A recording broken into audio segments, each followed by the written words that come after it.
21 de setembro de 2016, está no ar mais uma edição do seu programa TV Bancários. Estamos ao vivo, agora às 18 horas e 21 minutos, hoje com transmissão pela página do Facebook do Sindicato dos Bancários e também pelo portal do Bancários DF. Hoje vamos falar sobre ameaças ao FGTS. Para debater esse tema aqui comigo está Jaci Afonso, que é secretário de Formação da FETEC Centro-Norte. Jaci, muito obrigado pela sua presença. Obrigado. Lembrando que você pode participar hoje também aqui pelo Facebook, no espaço de comentários. Mande a sua pergunta que a gente vai receber ao vivo e repassar a sua participação para o nosso participante, para o Jaci. E também pelo nosso tradicional linha direta, este formulário que você vê aqui na página, se você estiver assistindo aqui na página do sindicato. Veja só. Para participar é muito fácil. Basta acessar o site do Sindicato dos Bancários e clicar no ícone do programa. Na página de exibição, você irá encontrar o Linha Direta. Coloque o seu nome e a sua dúvida. Se achar necessário, coloque também o seu e-mail. Participe e ajude a fortalecer as lutas da categoria no programa TV Bancários. E eu já vou repassar a primeira pergunta aqui para o Jaci. Jaci, apesar de ter completado 50 anos recentemente, o FGTS sofre uma séria ameaça, né? Quem está por trás desses ataques a um dos direitos mais básicos do trabalhador? Boa tarde, né, a todos os ouvintes aí do Sindicato dos Bancários, aqui da nossa parceria, do nosso programa. O FGTS fez 50 anos. O FGTS foi criado em 66, durante a ditadura militar, como uma forma de substituir, né, a estabilidade no emprego que os trabalhadores tinham a partir dos 10 anos de trabalho. Então, portanto, foi criado o Fundo de Garantia. E o objetivo do fundo é o atendimento à habitação e saneamento. Então, portanto, esse fundo que foi criado, inicialmente ele tinha uma distribuição por todos os bancos, por iniciativa inclusive do deputado Luiz Inácio Lula da Silva, que pediu uma auditoria, pediu informações quando ele era constituinte, gerou uma lei que centralizou o fundo na Caixa Econômica. Todas as contas, são hoje 80 milhões de contas, e que o fundo tem um patrimônio de 557 bilhões de reais. Então, portanto, assim como na ditadura tentaram dilapidar o fundo, nos governos FHC e Collor também comprometeram o nosso fundo, agora, com esse governo, fruto de um golpe parlamentar ocorrido no Congresso Nacional, né, desrespeitando a vontade popular nas eleições de 2014, então, essa mudança, que é um golpe que foi denunciado e que, portanto, nós não concordamos e lutamos a favor da democracia. Um dos objetivos deste golpe são os interesses internacionais, os interesses dos banqueiros em função do patrimônio brasileiro, seja as estatais, seja as riquezas minerais, as terras e um fundo de 557 bilhões. Então, portanto, eles estão muito assanhados, né, ao olhar esse patrimônio de 557 bilhões para poder utilizar esses recursos para outros fins, tá certo? E beneficiar outras pessoas que não os detentores das suas contas, que são os trabalhadores. Estamos ao vivo, participe. Se você está assistindo aqui pelo Facebook, mande aí o seu comentário, compartilhe essa transmissão desse tema muito importante hoje, que são as ameaças ao FGTS. Jaci, eu vou repassar para o senhor a pergunta do Felipe Fabrício, que ele enviou aqui para a gente. Ele disse o seguinte: ouvi dizer que na Caixa a PL social está para ser extinta. Isso é verdade? A Caixa está se negando a pagá-la? Pergunta do Felipe. Não, Felipe, eu acho que é importante que a Caixa está se negando, junto com a FENABAN, né, atender as reivindicações dos bancários. Nós estamos, desde o dia 6 de setembro, em greve e, portanto, eles estão apresentando uma proposta insatisfatória às nossas reivindicações diante dos lucros que a Caixa e os demais bancos têm. Então, como nesse momento há um novo governo, como eu já disse, golpista, eu não me surpreenderia tá certo? Com essas iniciativas de retirada das conquistas que nós tivemos ao longo desses anos. É bom lembrar que no dia 1º de janeiro de 2003, quando iniciou o governo democrático e popular, a Caixa tinha 53 mil funcionários e estava a caminho da privatização. E nesse período, as ações do sindicato, a ação da CUT, junto com todos os sindicatos e com o governo democrático popular, nós potencializamos a Caixa chegou a 101 mil funcionários, multiplicou o seu patrimônio por 10 e teve ações governamentais importantes que teve possibilidade, inclusive, de criar a PLR social. Então, portanto, não duvido, tá certo? Não tenha essa precisão dessa informação, porque eles, inclusive, se recusam a negociar, se recusam a sentar à mesa, mas não me surpreenderia com essa atitude por parte da direção da Caixa e por parte do governo que está aí. Jaci, por que os banqueiros e o golpista Temer querem tirar os recursos do FGTS, da Caixa Econômica Federal, que são aplicados, entre eles, no Minha Casa Minha Vida? Olha, como eu disse inicialmente na primeira pergunta, a partir de 91 a gente conseguiu centralizar todas as contas dos trabalhadores na Caixa Econômica. Então, as contas eram espalhadas pelos bancos, né? Você tinha uma dificuldade, numa época de inflação alta, inclusive, então você tinha uma pulverização das suas contas e muitas vezes você perdia esses recursos. Hoje, nós temos uma centralização da Caixa e, portanto, essa atuação da Caixa possibilitou esses programas sociais, porque o Fundo de Garantia é um conjunto de ações, ou seja, é um patrimônio individual dos trabalhadores, gerido pela Caixa Econômica, e tem o Conselho Curador, que tem representações dos trabalhadores, dos empresários e do governo, que faz a gestão, supervisiona a gestão da Caixa. Então, portanto, esses bancos têm todo o interesse de pegar parte desses recursos, de 557 bilhões, e colocar nos bancos privados, tá certo? Com outros objetivos. Então, em vez de financiar moradia popular para atender o trabalhador, vai financiar aquelas pessoas que ganham bastante e que têm recurso dos bancos que não aplica na habitação. Então, portanto, esse é o objetivo que eles querem de compartilhar, né? A Caixa é uma empresa pública, né? Nós lutamos, inclusive, para que a Caixa permanecesse pública. Essa é uma luta que a CUT e o sindicato e todo mundo fez. Então, portanto, nós queremos uma Caixa pública. Se ela é pública, tá certo? Ela é do interesse de todos os trabalhadores. Se é um banco privado, vai atender os interesses dos seus proprietários. Vamos registrar aqui a participação, Jaci, da Natália Aires. Ela disse o seguinte: não podemos regredir dos direitos trabalhistas, precisamos lutar por isso. A participação da Natália Aires. Agora, Jaci, vou te passar a pergunta do Josias Menezes. Ele tem uma dúvida aqui importante. Ele perguntou como saber quanto se tem de FGTS. Então, a Caixa Econômica, a partir do Conselho Curador, você recebe os extratos do Fundo de Garantia. Então, portanto, a Caixa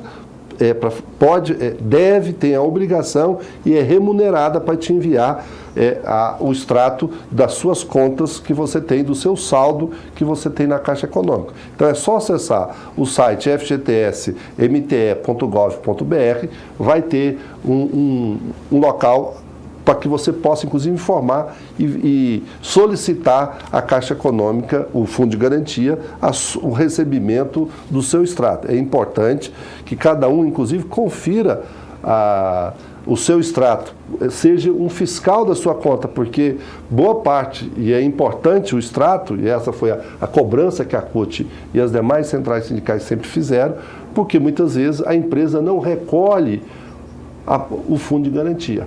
Então, portanto, é a forma de, se o trabalhador verificar que a empresa onde ele trabalha não recolheu o seu fundo de garantia, acione o sindicato para que o sindicato possa acionar a Caixa Econômica e a fiscalização do Ministério do Trabalho para que essa empresa recolha imediatamente os recursos dos trabalhadores. Esse dinheiro é seu, ele faz parte da remuneração e do trabalho e do suor que você produz todo mês para a empresa onde você trabalha. Jaci, a participação agora aqui pelo nosso Linha Direta é do Carlos Cordeiro. Ele diz o seguinte: quero parabenizar o Sindicato dos Bancários de Brasília, na pessoa do presidente Eduardo Araújo, por debater um tema tão importante e mandar um abraço para o meu amigo Jaci Afonso e perguntar por que os juros cobrados pelos bancos privados para financiar a casa própria são muito elevados.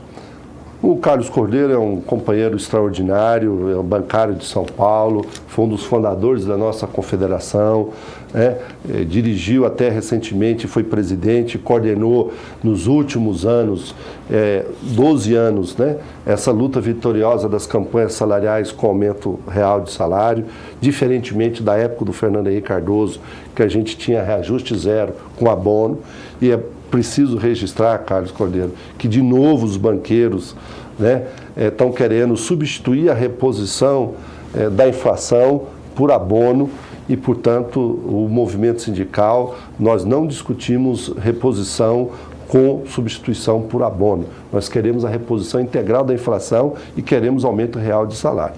Os bancos privados tem uma política, então, por isso que eu falava lá, e esse é o objetivo, eles muitas vezes têm única e exclusivamente, tá certo, o objetivo do lucro. Ele não tem nenhum objetivo social.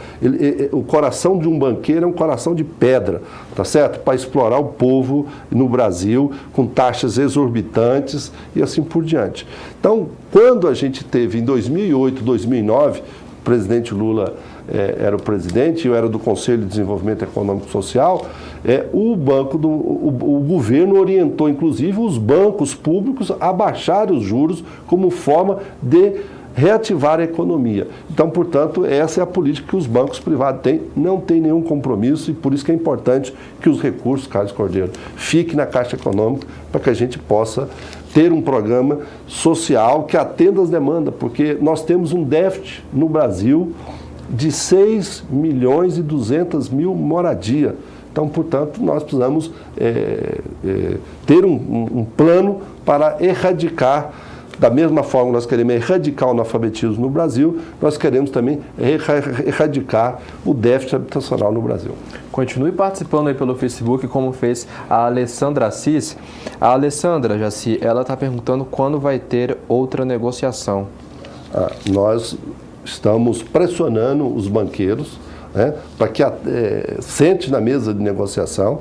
Esses banqueiros, como eu disse, não têm sentimento nenhum, não têm coração, tá certo? Eles querem nos vencer pelo cansaço. Mas eu quero dizer para os banqueiros que os bancários de Brasília e do Brasil estão com muita disposição de luta e estamos pressionando para que eles voltem à mesa de negociação.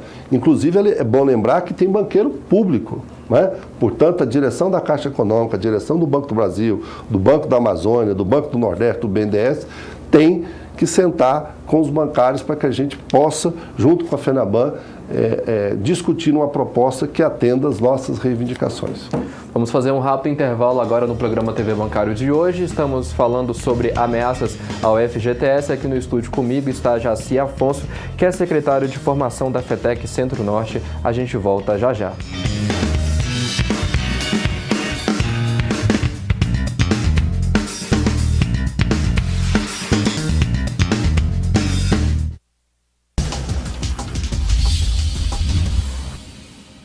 Enquanto os bancos continuam com um sinal fechado para retomar as negociações, as bancárias e bancárias do DF seguem mobilizados. Nesta terça, 15º dia da greve nacional da categoria, os trabalhadores, com o apoio do sindicato, realizaram um ato aqui no edifício Matriz 1 da Caixa. Na ocasião, a empresa assinou contrato com 2 grandes clubes de futebol, o Botafogo e o Fluminense. Porque hoje, aqui, está acontecendo, neste momento, a assinatura entre a Caixa Econômica Federal e 2 grandes clubes de futebol, notadamente o Botafogo e o Fluminense, a assinatura de um patrocínio da Caixa Econômica Federal a esses times de futebol. Patrocínio esse que nós não fazemos juízo de valor. Então o senhor Gilberto Roque tem que ter a lembrança de que o marketing para toda a sociedade é importante, mas que o marketing interno também é. e que há um pecado sendo cometido nesse momento, pois a Caixa Econômica não mantém nenhuma política de diálogo neste momento com seus trabalhadores. É importante a gente registrar que nós estamos em greve em função da intransigência dos banqueiros, seja esses banqueiros dos bancos privados, seja a intransigência dos presidentes dos bancos públicos, aqui na pessoa do presidente Gilberto Alckmin. Da Caixa Econômica, infelizmente, tem alguns companheiros que ouve a direção da Caixa e não ouve o seu sindicato. É só ver o que nós conquistamos nesse período e o que foi feito no governo Fernando Henrique Cardoso. Nesse 20 de setembro, dia em que, diga-se de passagem, os bancários da Caixa Econômica Federal já deveriam estar recebendo o seu salário com o aumento de salário proposto pela categoria. Mas isso não aconteceu. Isso não vai acontecer, porque a direção da Caixa Econômica Federal, nesse 20 de setembro, ainda se recusa a negociar, ainda se recusa a sentar na mesa com os representantes dos empregados. Nós estamos percorrendo todos os locais e hoje nós viemos à matriz da Caixa para dialogar com todos os trabalhadores que ainda não estão na greve aqui, por conta da intransigência da Caixa de não apresentar nada, aliás, colocar uma proposta que retira direitos, né? E a gente tem um problema sério na matriz e nas outras matrizes aqui, que é a insegurança quanto à manutenção da comissão. E a Caixa não tem um projeto, um programa que possa ter avaliações adequadas para que as pessoas sejam descomissionadas. Isso gera muito medo nesse pessoal aqui e a gente está aqui fazendo o primeiro momento uma presença, marcando também o evento da assinatura do contrato com o Botafogo com o Fluminense, dizendo que se assina um contrato com essas empresas também tem que assinar o acordo coletivo e finalizar essa greve. Então esperamos que a direção da Caixa mude a sua postura e negocie para valer. Durante o ato, o sindicato distribuiu uma nota denunciando que a Caixa ignora as reivindicações dos empregados. Para saber mais sobre a greve, acesse o portal bancariosdf.com.br.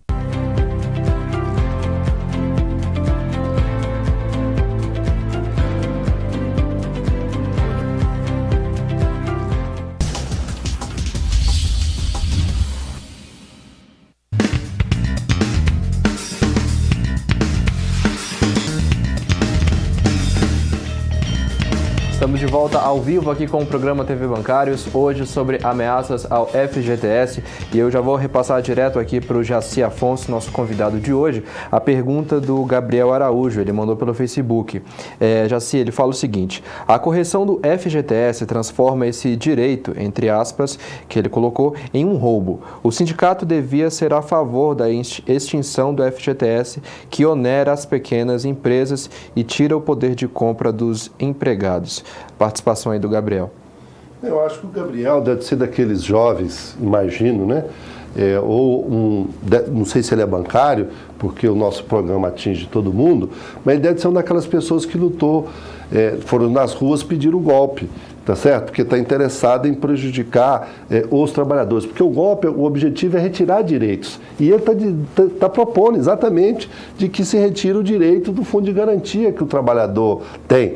Pelo contrário, Gabriel, o sindicato vai defender todos os interesses dos trabalhadores, não vai permitir, tá certo, essas mudanças. Talvez você seja aquelas pessoas que estão incomodadas, porque agora a empregada doméstica no Brasil tem que ter carteira assinada, né? E, portanto, isso deve incomodar. Então, portanto, o que atrapalha o empresário brasileiro não é os direitos trabalhistas, mas é a política feita pelos banqueiros, pelo governo golpista, que não valoriza e que não quer valorizar a indústria nacional. Eles querem fazer importações, né? O seu Serra está viajando o mundo, tá certo? Para vender o Brasil e que a gente possa a produzir, a consumir o que é produzido no exterior, gerando emprego no exterior e gerando lucro para os importadores. Então, portanto, Gabriel, nós não concordamos com a sua posição é uma posição equivocada e que nós temos é que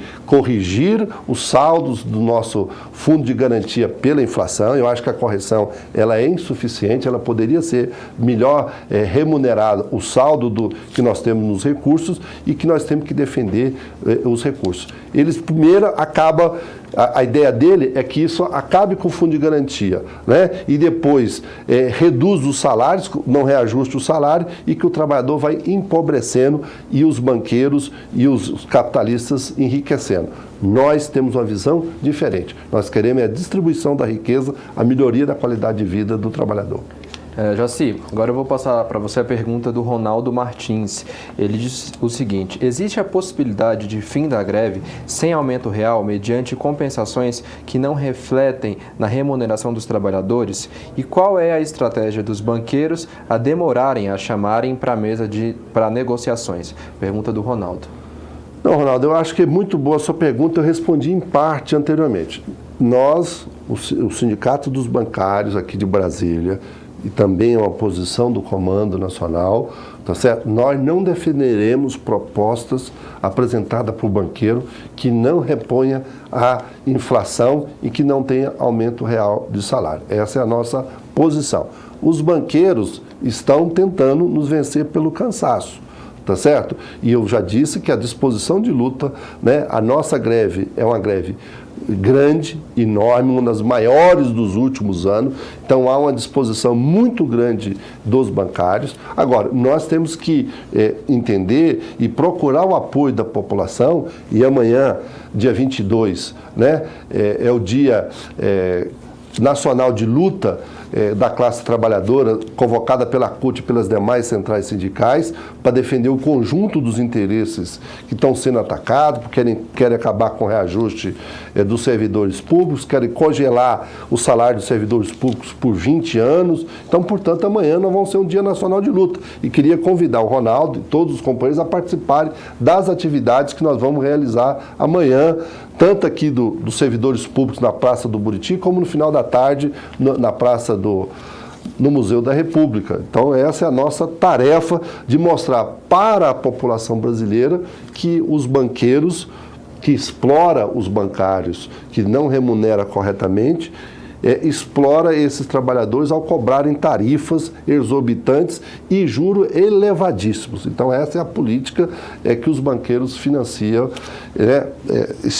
propicia e estimulam no Brasil uma política que valoriza o capital. E nós queremos valorizar o social e queremos que eles atendam imediatamente às nossas reivindicações, como outras categorias com menor resultados de lucro desses empresários, estão atendendo as reivindicações dos trabalhadores, estão reajustando o salário pela inflação. Então não justifica que o setor que mais lucra e que mais explora nesse país não atenda as nossas reivindicações, Ronaldo. Jaci, a Flávia Cerqueira também está enviando aqui uma dúvida, é a seguinte: como o trabalhador pode conferir se o empregador está depositando o FGTS? Não, é aquilo que eu informei lá numa outra pergunta anteriormente. Você tem que, é só atualizar seus dados junto à Caixa Econômica, ao Fundo de Garantia, que você recebe todo mês, tá certo? Um extrato mostrando o depósito feito pelas empresas. Né? Nós temos uma atuação, o FGTS, inclusive, tem uma parceria com o Ministério do Trabalho na área de fiscalização. Né? Então, portanto, os auditores, tem poucos auditores, né, no Brasil, a gente faz um esforço para que aumente o número de auditores para que a gente possa fiscalizar o maior número de empresas e, portanto, os auditores fazem essa fiscalização. Então, por isso que é importante todo mundo conferir o seu extrato que recebe. É igual um extrato bancário que você recebe lá e que verifica o depósito do seu salário no banco. Também a Caixa Econômica emite um extrato com os depósitos feitos pelas empresas dos valores do FGTS, bem como as correções feitas do período. Jaci, e quais os impactos da transferência dos recursos do FGTS para o capital privado? Apenas os trabalhadores serão afetados? Não, os trabalhadores serão afetados porque, como eu já disse, esses bancos têm uma outra estratégia, né? A Caixa é uma empresa pública, mas a sociedade como um todo será prejudicada. Então, por isso que nós lutamos para que seja mantido a Caixa como uma empresa pública e que a Caixa administre o fundo de garantia. Então essa é uma necessidade e uma importância.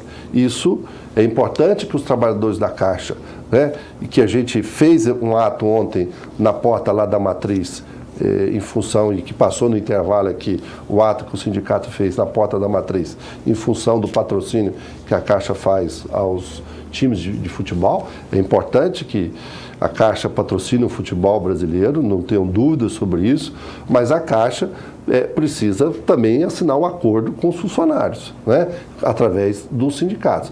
Mas é importante que os funcionários da Caixa participem, né, que esses trabalhadores participem da importância dessa ação que o sindicato faz, que a CUT faz, tá certo? De manter isso, porque isso mantém o emprego, mantém os resultados da Caixa, gera resultados para a Caixa Econômica e resultado para os seus funcionários. Então, muitas vezes, as pessoas não se empenham, não se dedicam num momento tão importante como é agora a campanha salarial da nossa categoria.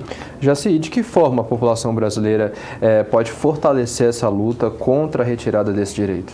Olha, preciso que a gente tenha uma aliança com o conjunto dos movimentos sociais. Eu lembro que na posse da presidente da Caixa em 2015, e havia uma notícia de uma provável abertura do capital da Caixa, os movimentos sociais de moradia estavam lá, fazendo uma manifestação, reafirmando a sua posição. Então, portanto, esse envolvimento das associações de moradores, dos movimentos comunitários, né, da Central do Movimentos Popular, da CMP, da CONAN, da Confederação Nacional das Associações de Moradores, do MTST, do Movimento dos Trabalhadores Sem Teto, é importante que a gente tenha uma aliança com esses trabalhadores, porque nós, trabalhadores, temos que pensar como um todo. Não adianta eu receber um salário e ter que pagar aluguel, de ter que pagar escola privada, de ter que pagar saúde privada. Nós queremos que tenhamos uma educação pública de qualidade, uma saúde pública de qualidade, queremos uma habitação importante, né, e pública com subsídio. A gente tem que forçar os governos a subsidiários, a terem programas para atendimento da população, bem como o transporte público. Então, acho que esse é um sindicato cidadão que nós atuamos, pretendemos ter essa aliança, procuramos dialogar, e por isso que é importante que a gente tenha o Conselho Curador do FGTS e o Conselho das Cidades, que é onde traz as diretrizes, com a participação da sociedade, esse fortalecimento do papel do Fundo de Garantia no desenvolvimento nacional. É importante saber que o fundo tem esse patrimônio, o fundo gerou, no último período, um patrimônio líquido de 90 bilhões, ou seja, o fundo tem um patrimônio de 557 milhões. Se eles pagar todas as contas de todos os trabalhadores, sobra ainda 91 bilhões de reais, fruto da gestão Lula e Dilma. Porque no Fernando Henrique Cardoso e nos outros tinha déficit. E, portanto, esse fundo desse patrimônio líquido, nós temos um fundo de investimento, que faz investimentos em novos investimentos. Então, financiou a ampliação do metrô do Rio de Janeiro, da ferrovia lá do Rio de Janeiro, de estradas, de vários energia elétrica que complementa a qualidade de vida e gera emprego. Então, nós queremos esse dado. E acabar com a rotatividade, que acho que esse que é importante. Nós sempre lutamos pela Convenção 158 da OIT, que é contra a demissão imotivada, e a primeira coisa que o Fernando Henrique Cardoso, o articulador do golpe, quando foi presidente, o primeiro ato dele foi revogar a Convenção 158 da OIT, que assegurava aos trabalhadores contra a demissão imotivada. Então, por isso que apareceu em 95, no Banco do Brasil, foi a primeira empresa a aparecer o plano de demissão voluntária, o PDV. Então agora, finalmente, depois de muita pressão, esse Supremo Tribunal, que para atender os interesses patronais é de uma rapidez enorme, mas para atender os interesses dos trabalhadores é uma demora. Faz 20 anos que a CUT entrou com a DIN, através da CONTAG, né, um ADIM contra essa decisão do Supremo, e que agora o Supremo finalmente está votando e está aprovando que esse ato do senhor Fernando Henrique Cardoso ele era ilegal. Mas por que eu estou falando isso? Porque no ano passado nós tivemos, veja só, 19 milhões e 200 mil trabalhadores foram demitidos no ano passado. E 17 milhões e 700 mil foram admitidos, gerando um saldo negativo de 1 milhão e 500 mil empregos. Então essa política, essa tentativa que já tinha sido feita de boicote, de desestabilização da economia brasileira, gera isso. Então, portanto, é preciso acabar com essa rotatividade de mão de obra no Brasil. Nós não podemos que as pessoas, no momento agora, você faz a greve, conquista o reajuste salarial e depois o empresário, aquele lá, Gabriel, que você estava falando, né, demite o trabalhador e contrata ele, um outro trabalhador com salário menor, reduzindo a remuneração dos trabalhadores. Então, por isso que é importante que a gente acabe com a rotatividade, isso fortalece o fundo de garantia e possibilita uma ampliação das ações do fundo de garantia dentro do escopo dele legal que ele está previsto. Jaci, vamos responder aqui o Josemar Carvalho, ele enviou uma participação também. Ele diz assim: o governo golpista Temer anunciou recentemente um pacote de privatizações. No futuro próximo, ele pode estender esse pacote e incluir o Banco do Brasil, a Caixa e a Petrobras na lista de empresas a serem vendidas? A pergunta do Josemar Carvalho. Olha, esse processo já está em curso, tá certo? O governo golpista já está vendendo o pré-sal, vendendo por $2 o barril de petróleo, tá certo? Vendendo patrimônio da Petrobras, né? Abrindo as políticas do Banco do Brasil, fazendo privatizações. A Caixa está pública, mas as suas subsidiárias têm participação privadas, e assim eu não tenho dúvida que esse pacote, o objetivo deles é vender o Brasil, como foi feito pelo Fernando Henrique Cardoso, né, de vender todas a tentativa de vender, e a eleição do Lula em 2002 é que estancou essa venda das estatais, e eles vão fazer igual a ditadura militar. Eles primeiro fizeram o AI-5, fizeram o AI-2, fizeram o ato institucional número 1, depois o 2, até chegar ao 5. Então esse governo, não tenha dúvida que eles vão, se nós não responder à altura, e por isso que é importante o dia de amanhã, num Dia Nacional de Mobilização, num esquenta, numa preparação de fazer uma greve geral da classe trabalhadora contra essas medidas, esse governo vai, ao longo do processo, a cada momento, incluindo setores, e sem dúvida nenhuma, o objetivo deles, o sonho deles, eles sonham todo dia com isso, tá certo? É exatamente de vender as nossas empresas, especialmente os bancos públicos. E nós, sindicalistas, sonhamos todo dia com o compromisso de defender os trabalhadores. Esse é o papel do sindicato, esse é o papel que o companheiro Eduardo Araújo, que preside o Sindicato dos Bancários, que eu tive a honra de presidir de 2004 a 2007, e toda a diretoria, o Eduardo Araújo e toda a diretoria, assim como os delegados sindicais e os militantes que estão nessa greve, o objetivo é a defesa das empresas públicas e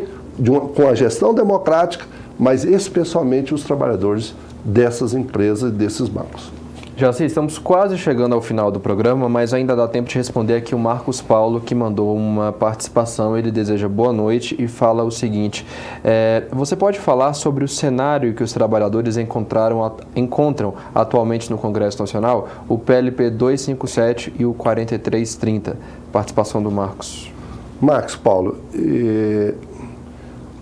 esse Congresso, ele é o Congresso mais reacionário que tem do último período. Tem uma bancada forte, tá certo? Do que eles chamam do BBB, a bancada do boi, da bala e da Bíblia, tá certo? Existem 55 projetos no Congresso Nacional que atacam os direitos dos trabalhadores, né? Eles querem pagar por hora trabalhada, eles querem criar um sistema do negociado, tá certo? Sob o legislado, tá certo? Para que você possa acabar com o 13º, por acordo coletivo, por pressão de empresa, ou por sindicatos, diretorias não comprometidas com os interesses dos trabalhadores, né? Tem o projeto 257, que limita, exige dos governos estaduais. Tem uma PEC 241, que congela os investimentos na área pública pelos próximos 20 anos. A ditadura militar, né, deu um golpe, governou por 21 anos a ditadura militar, eles querem agora, tá certo, governar, tá certo, fazer medidas no Congresso Nacional que impeça qualquer outra governante que vier em 2018 ou nos anos subsequentes fazer mudança. Então, portanto, é um cenário de muita preocupação, por isso que o Rodrigo Brito, presidente da CUT, aqui tem feito um trabalho muito importante de mostrar que esses deputados e senadores não estão votando com os trabalhadores, então é a pressão em cima deles. Aqui no 4330, tá certo? 7 deputados votaram favorável à precarização e à terceirização. Só a deputada Érica Cocai, que também foi presidente do nosso sindicato e que muito bem defende os interesses dos trabalhadores no Congresso Nacional, é que se votou contra. Então nós temos que fazer pressão em cima desses deputados e especialmente em cima desses 3 senadores golpistas aqui de Brasília, o Hélio José, o Cristóvão Buarque e o Regufe, tá certo? Que traíram os votos pelos quais as alianças que eles foram eleitos aqui. Então, portanto, é uma pressão, uma marcação, mostrar como eles estão votando contra os interesses. Eles vão lá, vem aqui na imprensa, nos jornais ou nas suas páginas, falar na defesa da saúde e da educação, mas vai lá no Congresso Nacional e corta recursos ao votar no projeto 257 e no 241. Então, portanto, é um momento de muita resistência e eu tenho certeza que o compromisso nosso é de ter muita formação política. Eu acho que esse processo, nós estamos passando por um processo de revigoramento dos militantes sindicais, dos jovens, dessa juventude que não vivenciou nem os governos neoliberais do Fernando Henrique Cardoso e do Collor, e muito menos a ditadura militar. Então, portanto, é um momento com muita tristeza que a gente verifica um golpe parlamentar que teve, mas eu tenho certeza que a CUT e os demais movimentos sociais vão virar essa página, recuperar e defender corretamente os interesses dos trabalhadores. E por isso que é importante esse programa, essa parceria que o Sindicato de Bancários tem de produzir uma comunicação. A gente precisa mostrar o que os trabalhadores estão fazendo e não ficar ali vendo os jornais da grande imprensa fazendo a lavagem cerebral todo dia na nossa cabeça, né? Inclusive nas novelas, passando uma ideologia do capital e não uma ideologia do cidadão brasileiro. Jaci, para encerrar a edição de hoje, nas suas considerações finais, eu queria que você dissesse como é que a classe trabalhadora ela pode fortalecer a luta pela garantia dos direitos que foram conquistados ao longo desses anos. Primeira coisa, seja sócio do sindicato. O sindicato é o principal instrumento que você tem. O patrão faz todo dia uma lógica, os grandes meios de comunicação, de tentar dizer que você é um indivíduo, que você vai crescer de forma individual. Não, o sindicato é a ferramenta, tá certo? Que de forma coletiva nós vamos manter e lutar para manter os nossos direitos e aumentar as nossas conquistas. Então, portanto, a melhor forma é se associando ao seu sindicato. Não só os bancários associar, mas os demais trabalhadores que estão nos assistindo, associar ao seu sindicato. E esse sindicato precisa estar enraizado, organizado, tá certo? Para defender os interesses. Então, acho que essa é uma luta diária, tá certo? Que a classe trabalhadora tem que ter, é um mantra nosso, é o mantra dos dirigentes sindicais de defender os interesses dos trabalhadores sensibilizados. O sindicato não é despachante, o que acontece muitas vezes, para finalizar. Muitas vezes as pessoas... É importante que você associe, mas associar não significa ser apenas pagar a mensalidade e que o sindicato vai ser um despachante para conquistar aquilo que nós defendemos. Não, a diretoria do sindicato e o sindicato é um instrumento para que de forma coletiva os trabalhadores participem. Então, por isso eu quero encontrar com vocês nos piquetes nossos, nos comitês de esclarecimento da nossa greve, para fazer com que os banqueiros atendam as nossas reivindicações. Eu tenho certeza que nós sairemos vitoriosos dessa campanha salarial com a participação de todos. Quero muito agradecer aqui a presença do Jaci Afonso, secretário de formação da FETEC Centro-Norte, aqui na edição de hoje do programa TV Bancários. Lembrando a você que na próxima semana teremos um novo encontro marcado aqui ao vivo no programa TV Bancários. Até lá!